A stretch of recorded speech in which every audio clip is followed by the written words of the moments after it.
Hey there, everybody. Welcome to a new This Is Us Season 5 discussion. And I know there is no new episode tonight. There's no new episode next week either. There's no new episode until January 5th. So But that is not going to stop us from talking about the show today. It is Tuesday. We are supposed to have an episode, so instead you get us. This is us talking about This Is Us because there is right. no This Is Us. That's right. And the discussion this time around, it's a lot about Randall and the Laurel mystery, the fisherman, the discovery, the viral video. There have been a lot of questions about the plausibility of all of this. Yeah, and that's really what we want to dive into today. Is it really that believable? The whole Laurel story, really about the fisherman seeing this viral video? How plausible is this? Like, is anybody believing this? Is there enough information given yet? Or is it sort of, are they losing people? Before we get into it, though, of course, if you guys enjoy this discussion, subscribe to the channel. You know, we have a lot of This Is Us theory videos out there, reviews, so much other good stuff, including some details about the second part of this season. You want to be able to check all that stuff out. And make sure that you follow us on Instagram, Matt and Jess TV. That's where you can learn more about us. This is us at our Instagram. It is... There's so many This Is Us puns, and I we're know, only a right? minute and a half into this. But, you know, the part of this story that I think is always up for debate is that This Is Us does rely on coincidences here and there, and I think that leads to people questioning the believability of things, but simultaneously, there are also many coincidences in life. There are a lot of coincidences in life, but on this show specifically, before this season, there have been some coincidences. Like, you know, we've got Rebecca and Jack and they lost a baby and Randall happens to show up at the hospital. That is a coincidence. That has happened. That's believable. But we've been getting more into these coincidences that I'm sitting back being like, I'm not 100% sold on this, because this is a show that is very rooted in reality. It is very relatable, that these stories that they're telling about this family, I mean, they're relatable to so many people across the board. And that is what is so good about this show and why this show is so addictive, because you can watch this show and see yourself in so many characters and so many situations. However, mother coming back from the dead and fishermen on this, like, seems like a fishing boat watching some viral video. Now I'm starting to kind of sit into the category of, like, I'm not sure how relatable this is anymore. I have a lot of different minds about some of it, because, you know, when I saw the fisherman first watch this viral video of Randall doing his little dance and everything that goes with that, I was just like, how is this guy, you know, being so, like, into these websites that he is going to go and find something like this? Like, I didn't know. He did not strike me as the sort of guy who's perusing the internet to find the hottest memes to share with his friends. Yeah, and I mean, I sort of thought of it from sort of my family perspective. So my mom is like about 65 years old, and she can maybe send me a text sometimes that has punctuation in it. Once in a while, she can maybe accept an e-transfer, which is just pressing one button.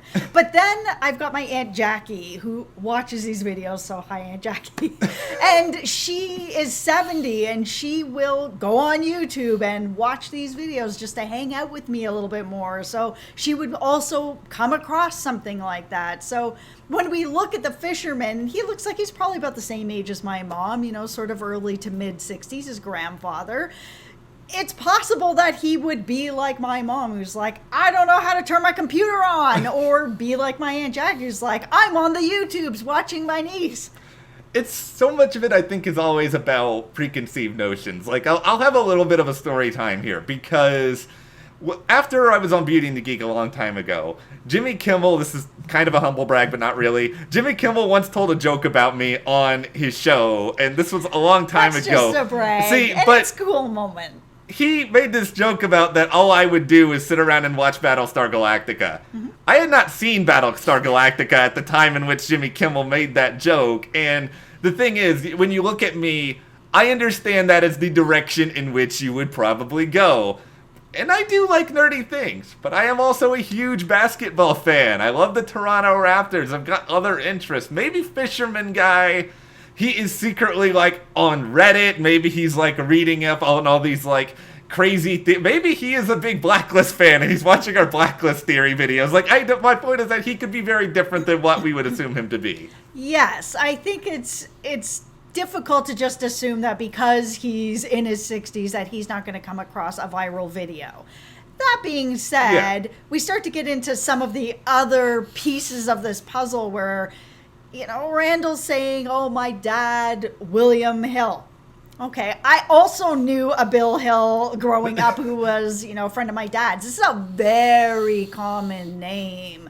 And if this is one of the first times that the fisherman has seen Randall, he wouldn't know what Randall's name is. So you hear, oh, and my dad, William Hill. Okay, so there's a lot of them. This isn't a very, that's like going on being like, oh, Jessica Carter. Oh my God, they must be related to me. There's a million of me. The part of this that I've kind of weighed back and forth with my head is that, there is that part of it where if you just say William Hill, I'm sure the fisherman has heard that name many times from Laurel if they did have an extensive history. But it is quick for him to make a big jump to that unless he was also well aware that Randall was in Philadelphia and Laurel was in Philadelphia. And but how much time before you watch a viral video do you research the context of the viral video and really study where the person is? It's a little bit of a stretch that he would dive headfirst into this William Hill after the fact, though it's not so crazy that I wouldn't believe it. It's plausible, but it takes a little bit of time. It's plausible, but it is a little bit of a stretch for what this show has set up for me watching the show, which is very relatable situations. And seeing somebody on a viral video and making that kind of connection with a name that is as common as William Hill, it feels like a little bit of a stretch. It's not impossible, so I'm still on the ride. Yeah. But it's a little bit of a stretch. That's sort of where I'm landing with it, is that, I think there are more things that we can pick apart here than we've done on This Is Us over time, but it's not so crazy that I'm not believing in it anymore, because crazy things do happen in life where weirdness occurs. The thing that I actually had the hardest part buying into was just that Mr. Neurotic Randall, who has been established as very neurotic, that even after he thinks Malik ended the stream, that he's still going to be okay doing his little dance stripping routine in front of the webcam that's right in front of him. Yeah, I was a little bit having a hard time buying that as well. And we have seen in the news where people are doing things in front of the camera on Zoom calls. You all know what I'm talking about with that. So I'm not going to get into more details about that. And I'm sure that's what the show was sort of giving a nod to, of, you think your camera's off and then you're doing whatever you're doing. However, with Randall specifically and how sort of anxiety-ridden he is or worried he is about stuff, I would have thought the first thing he would have done is walked away from the camera, A. Yeah, he would have trusted it's off, but you still don't want to stand in front of it. But 2, he would have gone around to go lock the door in case somebody's going to walk in on him while he's doing that. Yeah, I don't think he would have been the sort of person who would have went and unplugged the webcam or put tape over it or anything like that. No, that's me. But I think ultimately he would do what you were suggesting he would do, or lock the door, or at least step away. He's at work taking his clothes off in his office. I feel that he at the very least would go lock the door and not come back around to be specifically in front of the camera. It's that I'm actually having a harder time believing than the fisherman might have come across a viral video.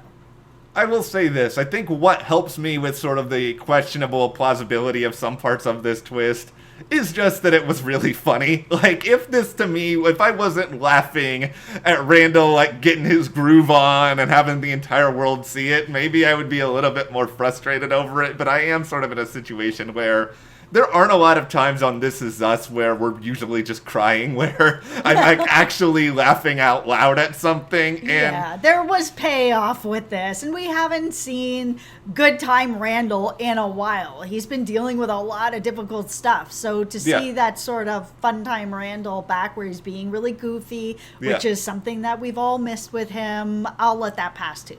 I think really the jury's still out on how much we buy into this fully, because we've sort of done a video already and we have it in the description talking about some teases from what's to come, and it sounds like episode 6 is going to be very big on Laurel and her history. And if her story with the fisherman is put together in this like really, really powerful way, then maybe it will create a more situation where he really would just sort of peak hearing the name William Hill, or some of this would be a little bit more viable and easy to understand. Yeah, that's part of the problem right now, is that we have been given so little information. And I've seen you guys in the comments sort of talking about how you're not really believing in the story. And I totally get it, because there hasn't been enough information given yet. And so that's why, for me, I'm stepping back and waiting, because I need that Laurel episode. I need to know a little bit more of, why didn't she look for Randall, or did she? What happened with her and William? Did they just never see each other again? Like, she remembers William enough to tell the fisherman about it. So, like, how do these pieces connect? And that's going to be the thing that's going to sell me on everything that's going on now. If they explain that in a very more relatable, understandable way, and all this stuff fits into place, I'm on board. Yeah, and I still have faith that This Is Us is going to do that, because This is Us. Like, it is one of the best shows on TV, and they're really good at sort of pulling those heartstrings. Yeah, and they're also really good at connecting things where there are some things where I'm just like, I'm not sure. And then they thread it together in a way that I'm like, oh yes, okay, pay off. Yeah, well, as we do wrap this video up, we're recording it a couple of days before Thanksgiving, so we do want to wish you guys a happy Turkey Day. Get your Pilgrim Rick on, everyone, since we're not getting This Is Us before Thanksgiving. We got a turkey for 47 cents a pound. Such a good deal. The two of us are going to be eating turkey for probably a month. We like to freeze it and then make turkey omelets and make turkey soup. And so, we're going to have a big feast. We'll also have pictures of that up on Instagram. I love that this is always the thing we're the most proud of, is how cheap we get the turkey for every year. It's so great. It really is. But you know what? Since we're here, it's Turkey Day. Give us your Thanksgiving traditions. Let us know what you're doing. Also, let us know what you think about this Randall stuff. Are you buying into the Laurel story? Let us know. And if you like this video, subscribe, give us a like, support us further. Check those links to the store, our Patreon, and we will see you here next time.